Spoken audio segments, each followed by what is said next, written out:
Ah, bonne fête à tous les saints. Merci. Au revoir. Alors, les manifestants, le père nous parlait un peu donc de la sainteté de Claire de Castelbajac, et il disait qu'elle a vécu dans les années 60. Alors, je me tourne vers Thibaut, parce que Thibaut m'a dit qu'il joue un manifestant. Alors, est-ce que tu peux m'expliquer un petit peu plus précisément ton rôle, et puis voilà, est-ce que c'est compliqué à jouer par rapport aux autres rôles peut-être que tu as tenus les années précédentes? Je ne sais pas quels étaient tes rôles les années précédentes. Ouais, c'est un rôle très sympa déjà. Bon, on s'amuse bien parce qu'on est, c'est une scène assez, c'est assez important parce que ça place déjà un contexte assez historique. Mm-hmm. Et puis il y a une grosse tension à ce moment-là parce que c'est vraiment une scène forte, c'est-à-dire que il y a des pavés qui sont lancés partout, il y a des CRS qui s'en prennent.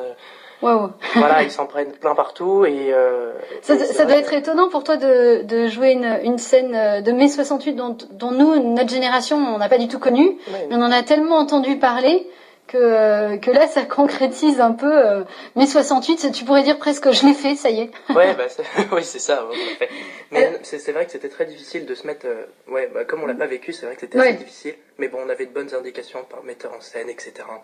Alors Thibaut, toi, comment t'es arrivé un peu dans Révélateur Productions, dans ces comédies musicales?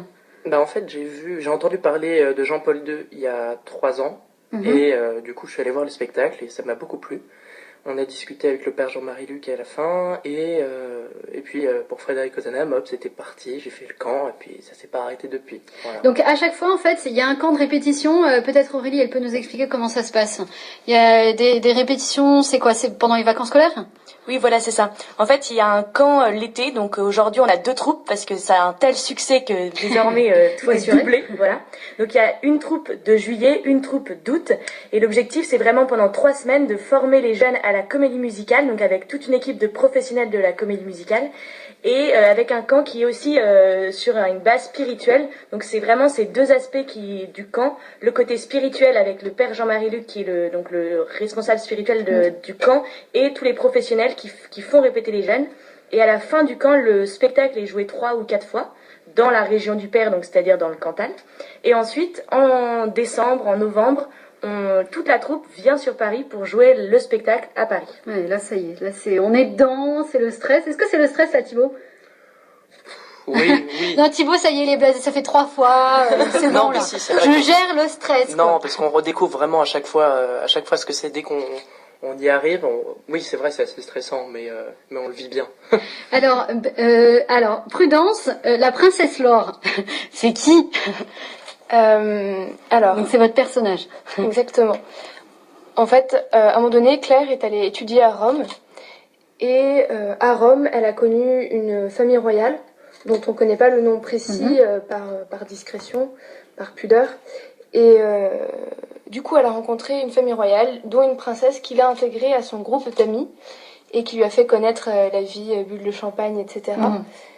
Et elles ont une très belle amitié. Même à un moment donné, la princesse Laure a remarqué qu'en entraînant Claire dans sa vie de bulle au champagne, etc., Claire perdait de sa profondeur dans la religion, se perdait un peu, perdait son axe.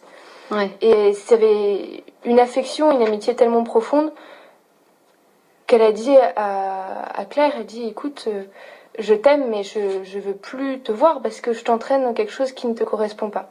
Ah oui, donc c'est vraiment une belle amitié en vérité, quoi. Ouais, exactement. Justement, ça me fait penser, Aurélie, vous nous disiez donc il y a des répétitions. Pendant il y a des camps, voilà, on apprend tout pendant ces camps, donc il y a un aspect spirituel. Et du coup, c'est pendant ces camps aussi que les jeunes, on leur raconte l'histoire du saint ou de la sainte qu'ils vont jouer. Parce que j'imagine qu'on leur donne pas direct comme ça le tableau. Ils sont pendant toute la semaine de camp, on leur transmet quelque chose de la spiritualité de la personne. Oui, bien sûr. En fait, le saint, ce qui est génial, c'est qu'il est vraiment présent dans le camp. C'est une personne à part entière qui est vraiment... L'objectif, c'est que tous les jeunes soient potes, finalement, avec ce saint. Et que ça soit... qu'après, on ait plein de potes dans le ciel. Donc, du coup, c'est vraiment donner une proximité entre les jeunes et le saint pour leur montrer que le saint, c'est pas une personne inaccessible là-haut qui nous connaît pas, mais c'est quelqu'un qui peut vraiment vivre au jour le jour avec nous. Et donc, du coup, il est la sainte en question. Donc, pour nous, déjà, dans l'équipe communication production, c'est vraiment, elle est présente pendant toute l'année. On vit avec elle, c'est notre pote du ciel. Et dans le camp, c'est le même objectif, c'est de leur faire découvrir l'histoire, bien sûr, du saint, mais en plus de l'histoire, que c'est quelqu'un qui est proche d'eux. Alors, comment, d'ailleurs, Aurélie, vous avez connu le révélateur, la troupe et tout ça? Alors moi, c'est un peu à la même époque que Thibaut, j'ai entendu parler de Jean-Paul II, et donc du coup, j'ai postulé chez Révélateur Productions, et du coup, j'ai fait aussi le camp Frédéric Ozanam en tant que... alors, j'étais responsable des produits dérivés, et après, j'étais responsable de la communication sur Mère Teresa, et maintenant un peu plus de la production, donc il y a une petite évolution de carrière chez... C'est ça. Et donc, c'est quoi les produits dérivés d'une comédie musicale? Alors, comme dans tout spectacle aujourd'hui, il y a des produits dérivés, donc des programmes, des bougies, des bandes dessinées, des livres. On va essayer de mettre des CD, surtout, de mettre des produits pour que derrière les spectateurs puissent revenir chez eux avec un souvenir du spectacle, quel qu'il soit. Et vous, Prudence, comment vous avez découvert la troupe? En fait, ma famille y est depuis longtemps. Mes cousines ont fait des spectacles il y a longtemps, et en fait, à un moment donné, il fallait que Prudence y aille. Ça se transmet de génération en génération chez Prudence. Exactement, c'est dans le sang. Alors, vous avez postulé, donc il y a, comment ça se passe? On passe un casting? Oui. On arrive en début de camp et on fait un casting de chant, de danse et de théâtre. D'accord. Voilà. Et il y a une partie, il y a un domaine que vous préférez sur les trois? J'avoue que j'aime beaucoup les trois. J'ai peut-être une prédilection pour le chant. C'est là où je me sens le mieux. Mais j'aime beaucoup danser, j'aime beaucoup faire du théâtre. Et Thibaut, le casting, ça s'est bien passé? Oui, ça s'est bien passé. Non, mais c'est assez stressant aussi. Alors, faut le savoir, c'est comme n'importe quel casting. Mais non, mais ça se passe bien. Et oui, mais moi personnellement, c'est pareil que j'aime bien les trois, j'aime bien danser, même si c'est pas forcément mon domaine de prédilection. Mais non, je préfère vraiment le théâtre après. Mais même si, grâce à Révélateur, on progresse partout. Ah là là, c'est beau ça. Yeah. Bon alors, vous avez postulé pour avoir des rôles, mais j'espère que vous postulez tous les trois pour la sainteté aussi. Oui, bien sûr. Alors Aurélie nous a dit qu'il y avait des goodies un peu, des produits dérivés, et il y a des CD comme on l'a dit. Donc justement, on va vous donner envie, de découvrir un peu la musique de la comédie musicale. Donc je rappelle, c'est la comédie musicale Claire de Castelbajac, c'est produit par Révélateur Productions. On va écouter un extrait. Alors c'est les petites pensées pour Thibaut. C'est l'extrait qui s'appelle Viva la Libertad. C'est en plein cœur de la manifestation, c'est ça, de mai 68? Non, alors c'est à quelle manifestation? Mais en fait, c'est la chanson qui se passe au moment où Claire et Laure et deux autres amies sont sous la pluie et passent une nuit entre copines absolument géniale. Elles sont sous la pluie, mais elles sont trop contentes, elles s'éclatent. C'est l'amitié. C'est l'amitié. C'est soirée pyjama entre filles, quoi. Exactement. Sauf sous la pluie. Viva la Libertad, donc c'est un extrait de la comédie musicale. On écoute ça tout de suite.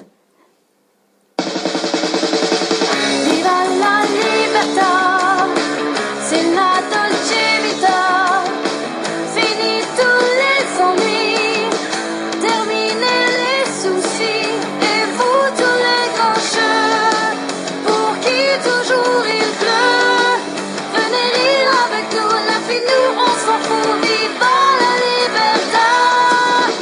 Sous la pluie cette nuit, on a tout ce qu'on veut, un vent de liberté joue avec nos cheveux. Le temps passe comme le vent, il faut profiter maintenant. Pas de demain, laissez-nous vivre, besoin de rien, juste de rire. Viva la libertad, c'est la dolce vita. Fini tous les ennuis, terminez les soucis, et vous tous les grincheux, pour qui toujours il pleut, venez rire avec nous, la vie nous on s'en fout, viva la libertad. Oh mince, les filles, attendez-moi là, j'en ai pour 1 minute. Coucou mon oncle préféré, pourriez-vous me dépanner, je suis un peu ruinée. Encore? Claire, tes professeurs s'inquiètent, tes notes sont déplorables, tu as 2 doigts de te faire renvoyer. Tu es majeur libre et vacciné, ce que tu peux devenir m'est totalement égal. Mais je suis navré pour tes parents. Ton père père surtout qui est âgé. Tu gâches ta vie. En attendant, je me marre bien.